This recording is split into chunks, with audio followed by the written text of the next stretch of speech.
Ladies and gentlemen, boys and girls, welcome to the Manage to Lead podcast. My name is Hunter, and I'm going to take you on this journey over the next series of sessions to discuss the Manage to Lead framework. Manage to Lead is a play on words, and the idea is we want to shed light on the social media and influencer myth of be a leader, don't be a manager, or don't be a manager, be a leader. Lead, don't manage. And really want to help our audience, to help the world, to help leaders everywhere, including aspiring leaders, recognize and understand that management is an essential piece of leadership. It's a part that matters, and when done well, it leads someone to great success in the leadership world. When done poorly, your team will not have respect for you, and the idea of being an inspirational leader is essentially a non-starter. It won't happen. So today I want to go through the management framework, the operating philosophy, so to speak, of how we recommend that you manage your team and handle the management aspects. And I won't go into a great deal of detail today, but in subsequent episodes, we're going to talk piece by piece through the philosophy. All of the information that is in here can be found in the text, Manage to Lead, Building Blocks for Leadership Success. And if it's not out when you view this video, it will be out soon. The first print run is ready to release. Today is the 17th of December, 2024. So if you're watching this relatively recently after we've published it to YouTube or anytime in the future, check out the website, see if it's available. The web store is up and running. You can pre-order. You certainly don't have to. If you want to wait for that first print run to come out before you place your order, that's your prerogative, no problem. We believe we've got it priced at a very competitive price for a management and leadership book, and we've got it cut down to the bare bones details, the real meat of what it means to manage properly and effectively in a way that will bring you to leadership success. So I want to start with the formula, sort of the cute formula that we've come up with here at Manage to Lead as a leadership and management consulting firm. And that formula really is what we believe is the secret, the key to leadership success.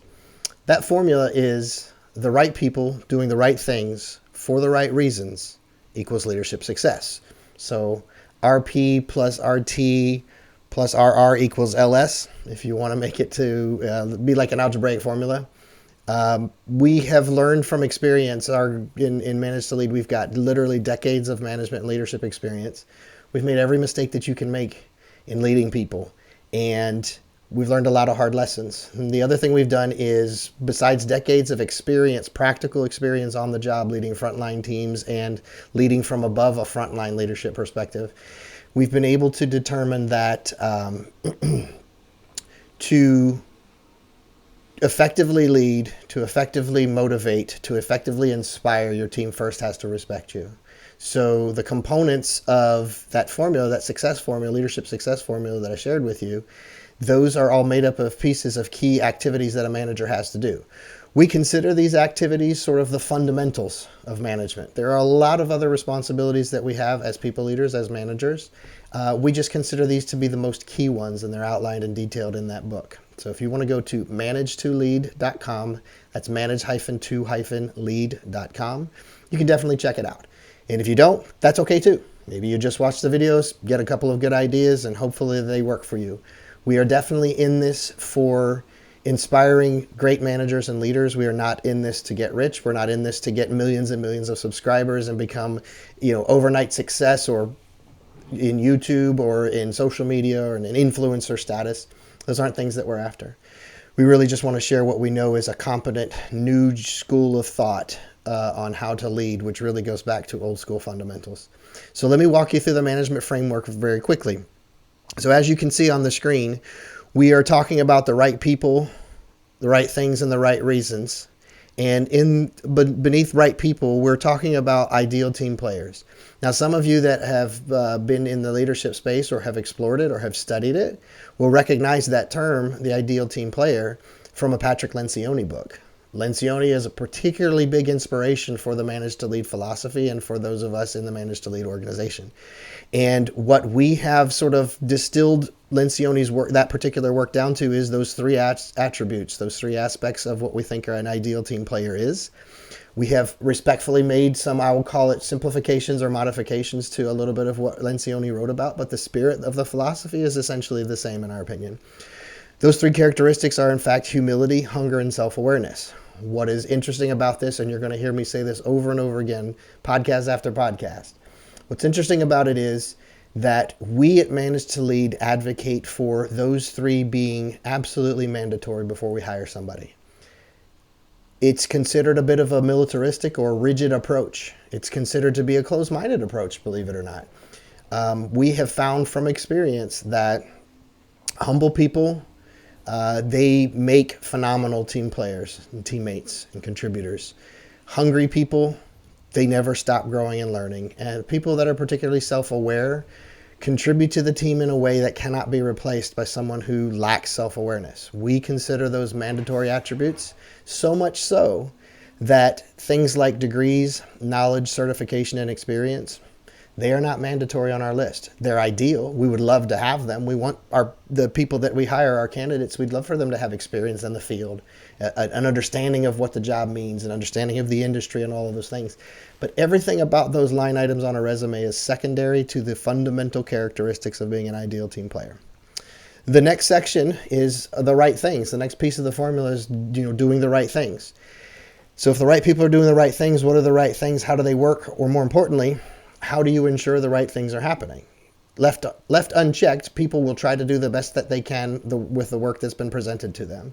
If you give them direction, they'll attempt to follow it. If you set expectations, hopefully they'll understand it because you set good expectations. And we're going to go and spend a lot of time talking about expectation setting in future episodes to really hone in on what it means to do that right, to do it well, and to do it in a way that sets your team up for success, sets yourself up for success, and leaves no ambiguity or confusion. So doing the right things, the way we achieve that is through, you could call it two sides of a coin. You could call it two edges of a sword. Essentially, it's the dual characteristics of or activities of relentless accountability coupled with relentless appreciation. The word relentless was chosen very deliberately. There were a bunch of other words, including consistent and similar words that mean similar things. And relentless is what we settled on because it truly captures the ideal that we're describing here. This is not the standard management approach. Even in organizations where they tell you, oh yeah, we do that. No, they don't. This approach is really about holding people relentlessly accountable no matter what. Even when it's uncomfortable, even when it feels like it's too much, even when it feels like it's too often, even when you don't have the energy to do it, you're too tired to do it, you're too overwhelmed to do it, there's too many fires to put out, you still do it.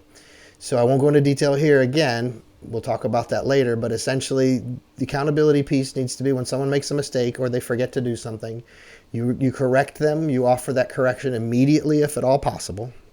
Sometimes if you've got shift work or if you find out about it the next day or something like that, of course, you can't do it immediately, but ideally it would be as immediately as possible.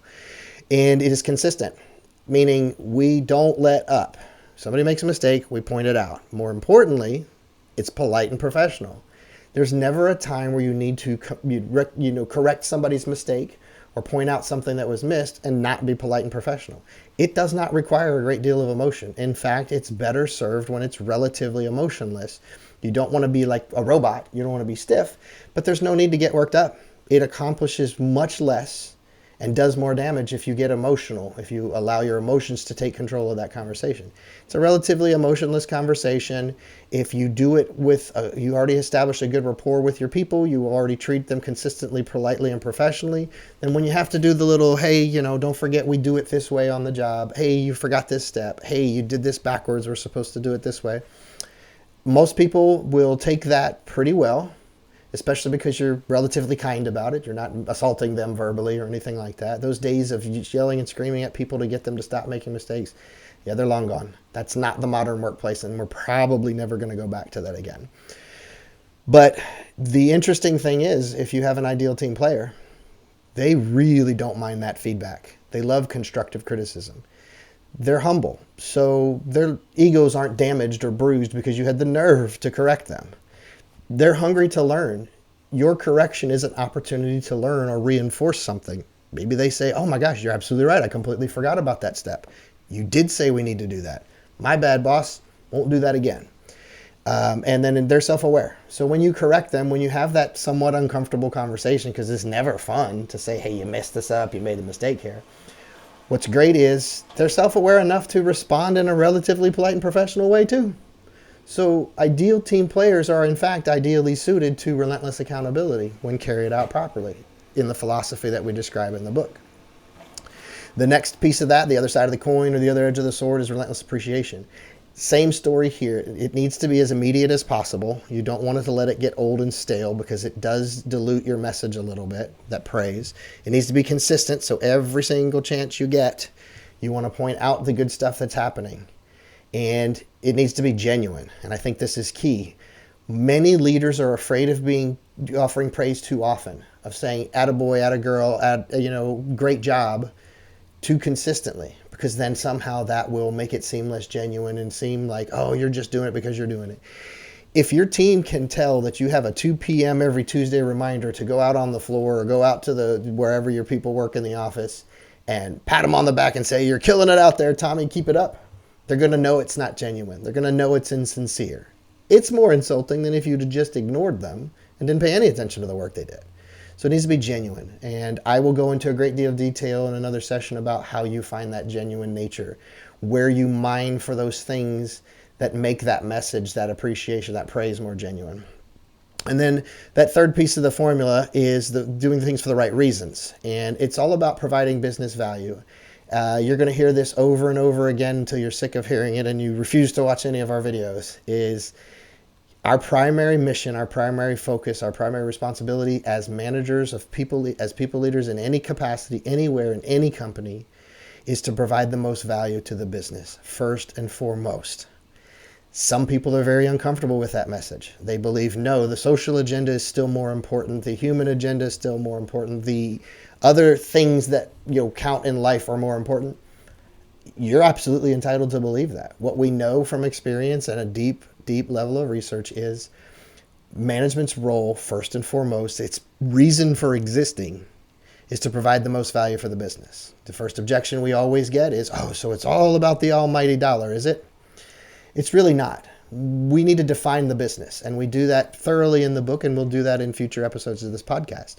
The business is composed of three things. Think of it as three legs of a stool. It's the customers, the employees, and the stakeholders. If you pay too much attention or neglect any one of those things, you do it at the peril of the stool's ability to remain standing. It's going to topple over. It will become unstable.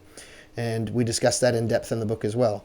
So you don't want to focus too much on your customers. If you give everything to the customers, if you're giving away the farm, so to speak, to make them happy with the idea that, well, they'll just be so happy and they'll just spread the word and we'll just get more customers and we'll never stop growing forever and ever and ever. Who cares if we actually profit? Let's just keep growing because that's the new modern model.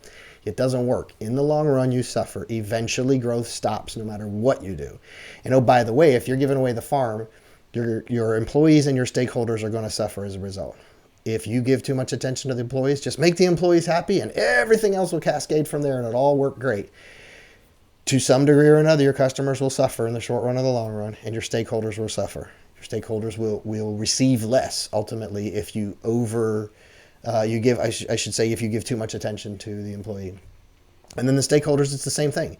If you focus exclusively on the stakeholders and you just do everything you can to make them happy, whether it's the stock price or revenue or profits or any of those things, you will do it at the expense of your customers and employees. The customers will see maybe less quality, less available product, who knows, fewer variations. Your employees, in a sense, they sort of pay the price monetarily. Hey, it's all about the profit for the shareholder, and let's just gather up as much shareholders' equity as we can. Well, that's got to come from somewhere. It's a finite amount of revenue coming in, so it's less for the employees, theoretically. So that's the general idea. You want the right people doing the right things for the right reasons. That will lead you to leadership success. In future episodes, as I said, we'll go into deeper detail with this. I really hope you enjoyed this. Not terribly lengthy. This is a fairly short one, only maybe 15 minutes long. But we really want to provide the world who's interested in learning, especially new leaders and aspiring leaders. This is a really fantastic foundation to start from, and hopefully you find some value in it. If you do, give us feedback. If you don't, give us feedback. If you're ambivalent and you're like, I don't know, I guess I'll watch it, give us feedback. We want to hear from you. Like and subscribe if you find it appropriate. If you don't, you're not going to hurt our feelings at all. We're going to keep doing what we're doing until they make us stop. Thank you so much for your time. I appreciate it. Again, my name is Hunter. This was the Manage to Lead podcast. You have a great day.